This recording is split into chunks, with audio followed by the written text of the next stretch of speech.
وبركاته. والحمد لله حمدا كثيرا طيبا مباركا فيه كما يحب ربنا ويرضى. أشهد أن لا إله إلا الله وحده لا شريك له، وأشهد أن محمدا عبده ورسوله صلى الله عليه وعلى آله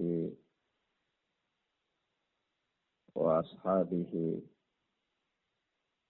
ومن سار على نهجه إلى يوم القيامة. أما بعد، أخوانا في الدين، أعزني الله وإياكم. Kita lanjutkan pelajaran kita dengan kitab Hadis Arba'in An-Nawawiyah oleh Al-Imam Abu Zakaria Muhyiddin Yahya bin Syaraf An-Nawawi rahimana wa rahimahullah. Kita masuk pada hadis yang ke-9.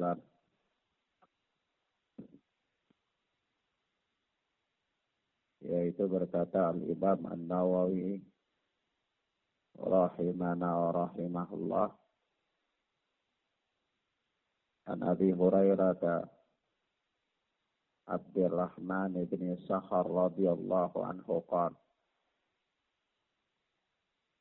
dari Abu Hurairah Abdurrahman bin Sakhar yang Allah telah meridainya, dia berkata,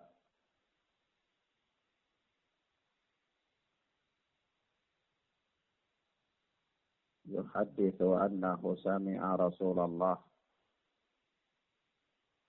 sallallahu alaihi wasallam yaqul, yakni dia bercerita, Abu Hurairah bercerita bahwa dia pernah mendengar Rasulullah sallallahu alaihi wasallam bersabda, ma nahaitukum anhu fajtanibuhu wa ma amartukum bihi fa'tu minhu mastata'tum. Apa yang aku larang kalian darinya,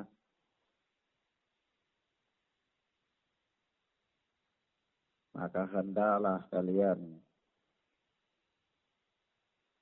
menghindarinya. Apa-apa yang aku larang, fajtanibuhu, maka jauhilah, hindarilah. Wa ma amartukum bihi fa'tu minhu mastata'tum, dan apa yang aku perintahkan, maka lakukanlah atau laksanakanlah semampu kalian. Fa inna ma ahlakal ladina min qablikum kasratu masailihim wa ikhtilafuhum ala anbiya'ihim.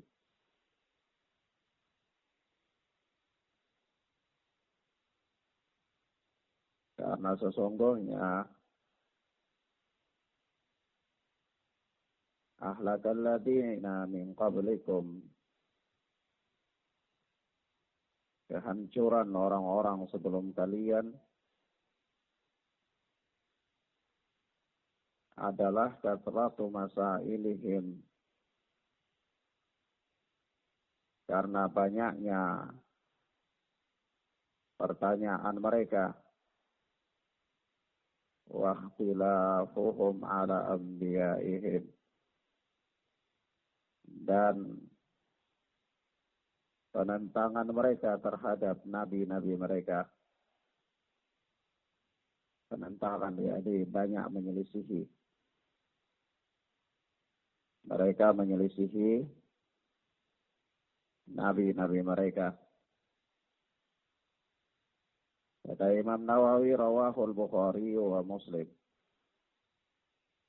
Hadis ini diriwayatkan oleh Al-Imam Bukhari dan Muslim dalam sahih keduanya. Akhwana fiddin, a'azzani Allah wa iyyakum.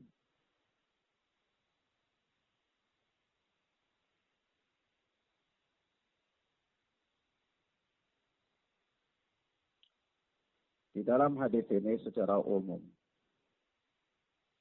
Rasulullah sallallahu alaihi wa alihi wasallam menerangkan kepada kita bahwa sudah selayaknya bagi seorang muslim hendaklah dia menjalankan perintah-perintah syariat sesuai dengan kadar kesanggupannya. yakni dia berusaha semampu mungkin untuk mengamalkan perintah-perintah syariat. Apakah itu perintah yang bersifat wajib ataukah perintah yang bersifat yustahab atau mustahab, bersifat anjuran. Demikian pula sebaliknya, sudah selayaknya bagi seorang muslim untuk menghindari setiap yang dilarang oleh syariat, setiap yang dilarang oleh syariat. Kenapa? Ya karena tidaklah datang larangan dalam syariat kecuali di sana pasti ada kemaslahatan bagi manusia. Ada kemaslahatan bagi manusia. Sebagaimana Allah Tabaraka wa Ta'ala melarang dari, atau syariat yang mulia ini melarang dari merampok, mencuri, karena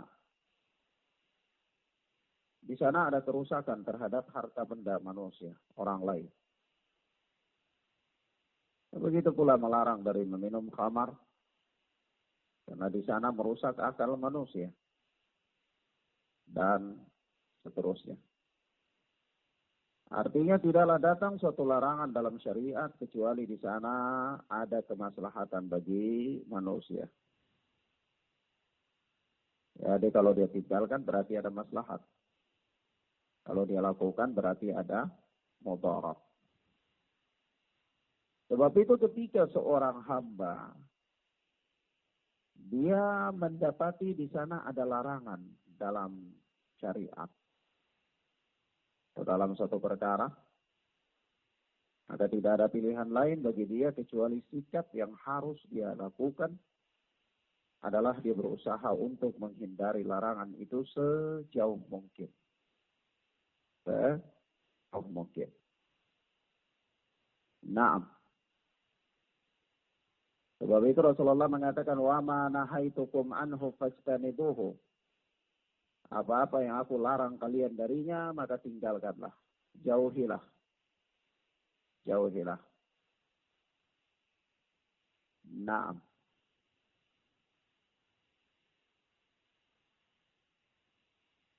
Demikian pula di dalam hadis yang lain, Rasulullah Shallallahu Alaihi Wasallam pernah bersabda,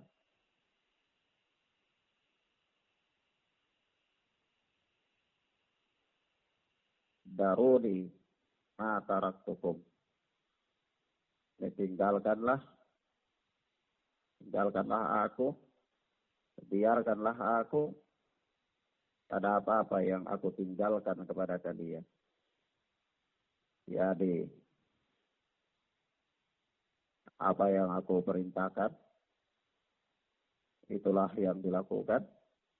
Dan apa yang aku larang, maka itulah yang ditinggalkan. Sebatas itu saja. Tidak boleh lebih daripada itu. Nah, sebab itu datang dalam hadis lain ya. Suatu ketika Rasulullah Sallallahu Alaihi Wasallam bersabda, "Ayuhan nas, innallaha kataba alaikumul hajj fahujju."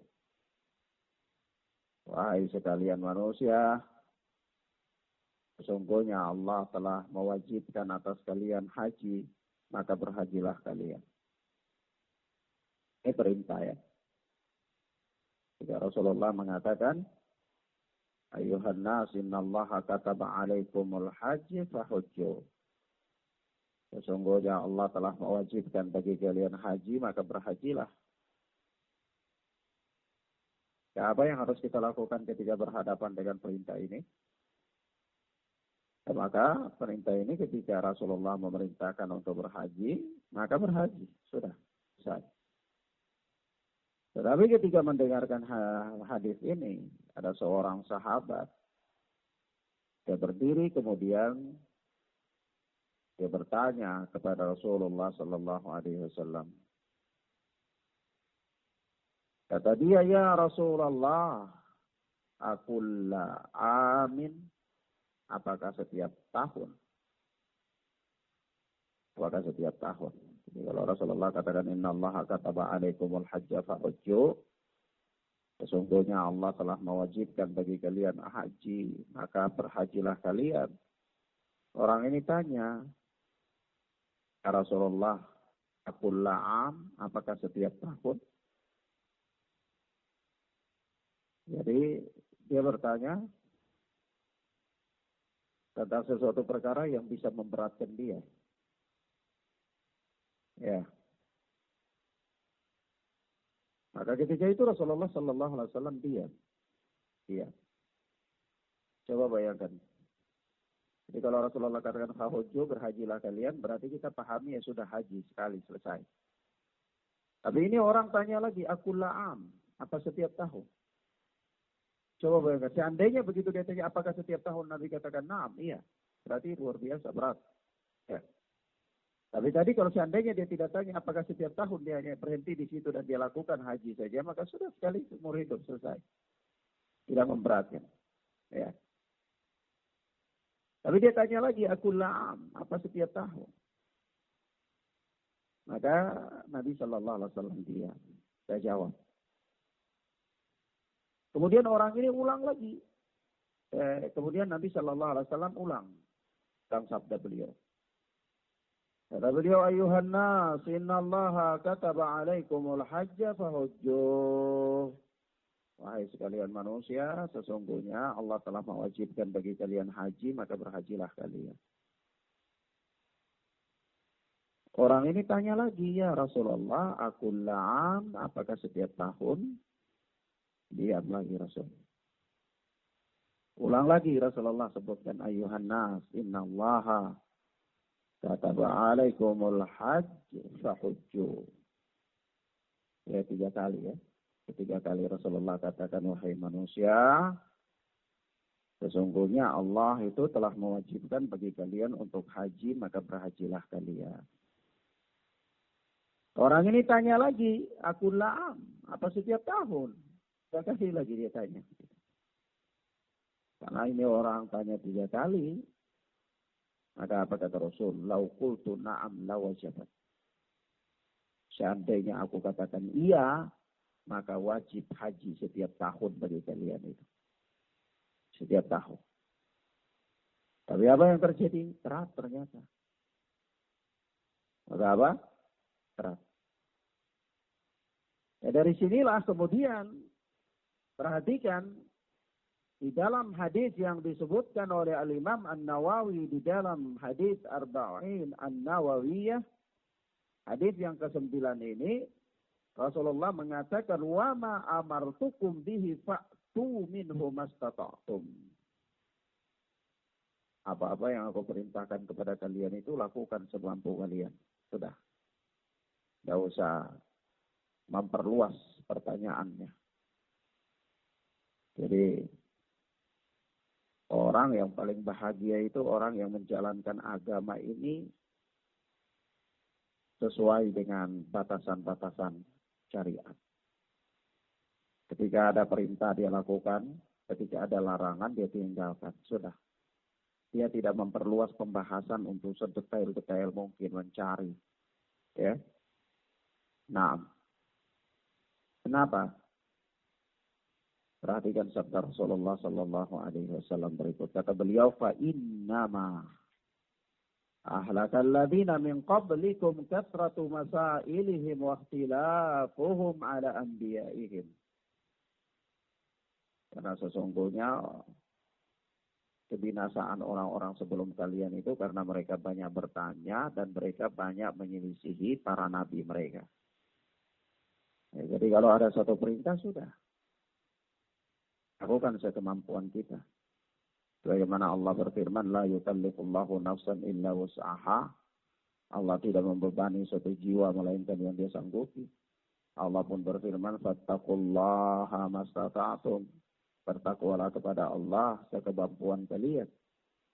Yani dia berusaha untuk menjalankan perintah syariat itu sesuai dengan kadar kesanggupan dia semaksimal mungkin. Ya, misalnya kalau diperintahkan untuk sholat itu dengan berdiri, ya dia berusaha berdiri, berusaha semampu dia untuk berdiri. Kalau ternyata dia tidak mampu untuk berdiri, maka dia sholat dengan duduk. Karena itulah kesanggupan dia. Ya. Nah, jadi lakukan sekemampuan. Begitu pula kalau ada larangan, dia harus berusaha untuk menghindarinya sekemampuan dia. Sampai di situ saja.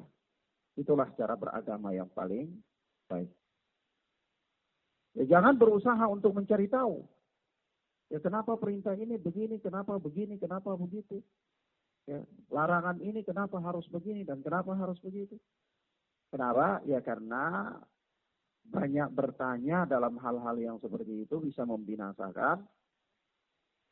Dan biasanya banyak bertanya yang seperti itu mendorong seseorang untuk menyelisihi perintah atau larangan. Ya. Kenapa? Ya karena nanti perintah dan larangan itu dia takar dengan akal dia. Begitu ada suatu perintah dia pikir dengan akalnya, oh ini kayaknya tidak apa-apa sih. Oh ini apa sih, kenapa mesti larang begini? Tidak boleh ini. Ya, akhirnya dia selisih. Ya. Padahal akalnya belum sampai di balik hikmah kenapa dilarang. Ya, misalnya saja ada orang.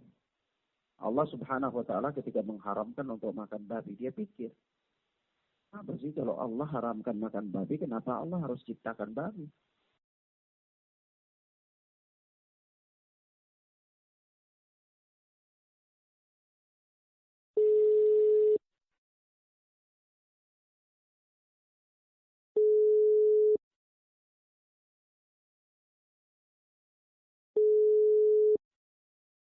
Mau tahu hikmahnya, tidak tahu hikmahnya, ini larangan. Berhenti sampai di situ.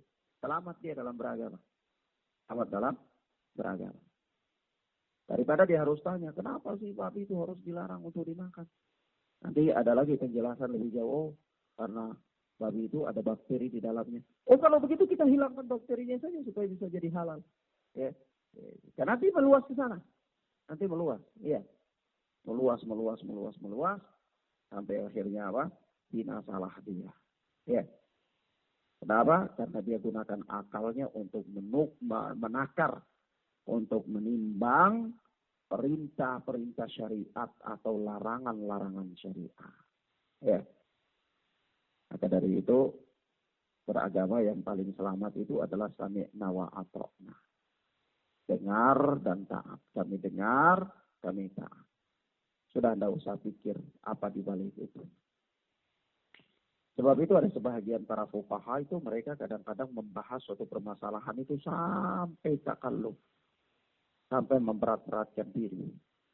Kenapa? Karena ingin mencari hikmah di belakang itu.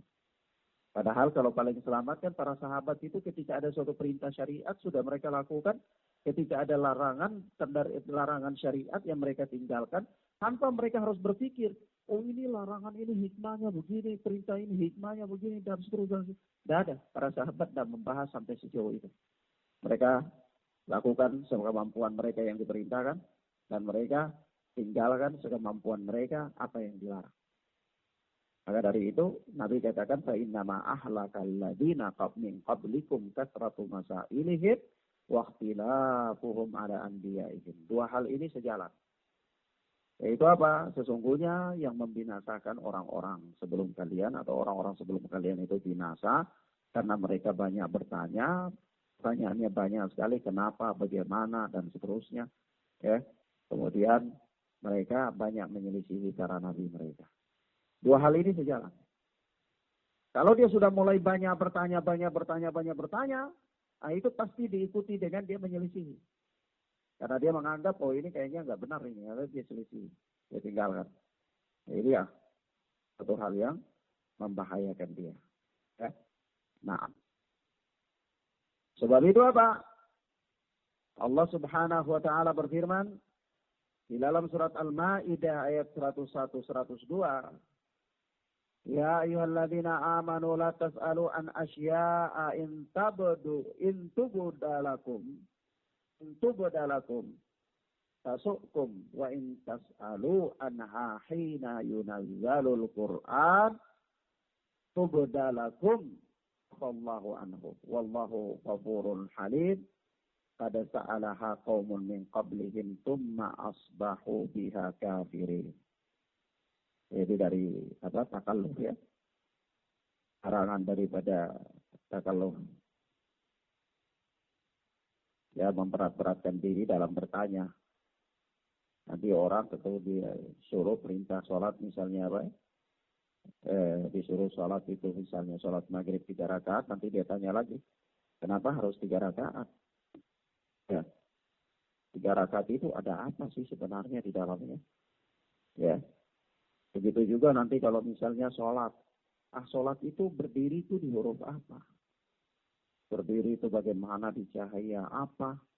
Sujud itu di cahaya apa? Atau di huruf apa? Dan seterusnya. Ilmu yang membuat dia jadi pusing. Ya. Nah, kalau memberat-beratkan diri, akhirnya dia keluar daripada batasan-batasan syariat. Maka di sini ada beberapa hal penting ya yang berkaitan dengan hadis ini. Ada beberapa pelajaran penting. Yang pertama, bahwa wajib meninggalkan segala hal yang diharamkan oleh Allah dan Rasul-Nya. Wajib meninggalkan segala hal yang diharamkan oleh Allah dan Rasul-Nya. Wajib. Yang diharamkan. Kenapa? Karena larangan itu bisa dua ya. Bisa larangan yang bersifat haram, bisa juga larangan yang bersifat makruh. Jadi yang wajib ditinggalkan itu mana? Yang haram. Ya apa?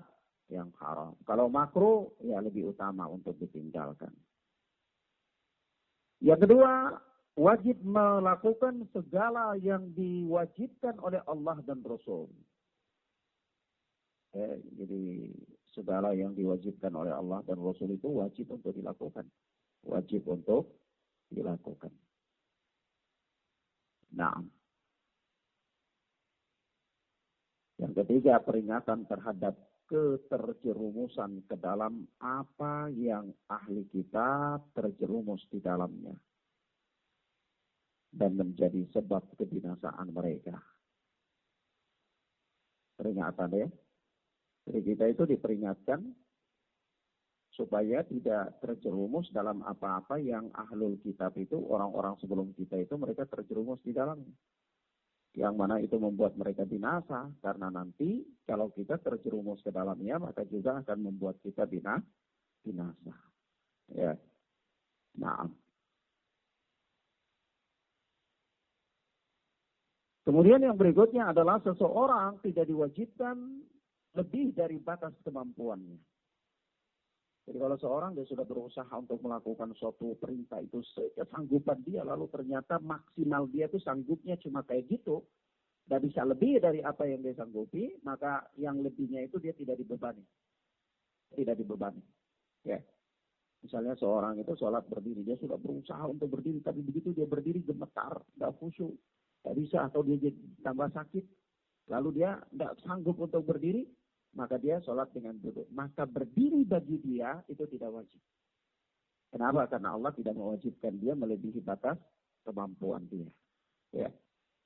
Tapi jangan akal-akalan. Ya Allah, Anda sanggup, padahal sanggup, belum mencoba. Ya. Nah. Kemudian yang berikut adalah mencukupkan diri dengan masalah yang dibutuhkan. Mencukupkan diri dengan masalah yang dibutuhkan. Serta tidak mengada-ada ataupun berlebihan dalam bertanya. Berlebihan dalam bertanya. Kenapa? Karena ada banyak hal dalam syariat ini yang manusia itu akalnya tidak sanggup untuk memecahnya. Untuk apa? Memahaminya. Nah, kalau manusia dia selalu berusaha untuk bertanya dengan semacam pertanyaan yang tidak sanggup dia pikirkan, justru itu bisa menyesatkan dia nanti. Misalnya ketika ya di dalam nama-nama dan sifat-sifat Allah itu, ketika Allah katakan bahwa Allah Subhanahu wa taala menciptakan Nabi Allah Adam itu dengan kedua tangan Allah. Lalu dia bertanya bagaimana bentuk tangan Allah, itu akan sesat dia nantinya. Ketika Allah katakan Allah itu bersemayam di arsy, kemudian dia katakan bagaimana Allah bisa bersemayam di arsy, berarti arsy-nya lebih besar dari Allah. Nah, itu juga sesat dia. Ya. Nah, maka dari itu akal manusia itu tidak boleh mendahului Allah dan Rasul. Dalam artian, seseorang dalam beragama itu dia berhenti pada batasan syariat saja. Apakah itu perintah atau itu larangan. Allah Subhanahu wa taala berfirman dalam surat Al-Hujurat ayat yang pertama, ya ayyuhalladzina amanu la tuqaddimu baina yadayillahi wa rasulih. Hai orang-orang yang beriman, janganlah kalian mendahului ya di Allah dan Rasulnya. Jangan kalian berada di depan Allah dan Rasul. Maksudnya jangan kalian mendahului Allah dalam ucapan, dalam amalan dan seterusnya. Apa-apa yang Allah dan Rasul tidak jelaskan, ya jangan kalian jelaskan. Apa-apa yang Allah dan Rasul tidak perintahkan, jangan kalian lakukan. Apa-apa yang Allah dan Rasul tidak larang, maka jangan kalian mengada-ngadakan larangan tentangnya. Ya. Nah. Demikian akhwanafiddina azanillah wa iyyakum, ini beberapa hal yang berkaitan dengan pelajaran pada kesempatan ini, yaitu hadis yang ke-9, di mana hadis ini sangat agung sekali. Hadis ini merupakan salah satu pondasi dasar dalam metode beragama, dalam tata cara beragama. Nah, hadana Allah wa iyyakum wa barakallahu fikum wa sallallahu ala nabiyyina Muhammad wa ala alihi wa sahbihi wasallam. Subhanaka Allahumma bihamdika asyhadu an la ilaha illa anta astaghfiruka wa atubu ilaik. Wassalamu alaikum warahmatullahi wabarakatuh.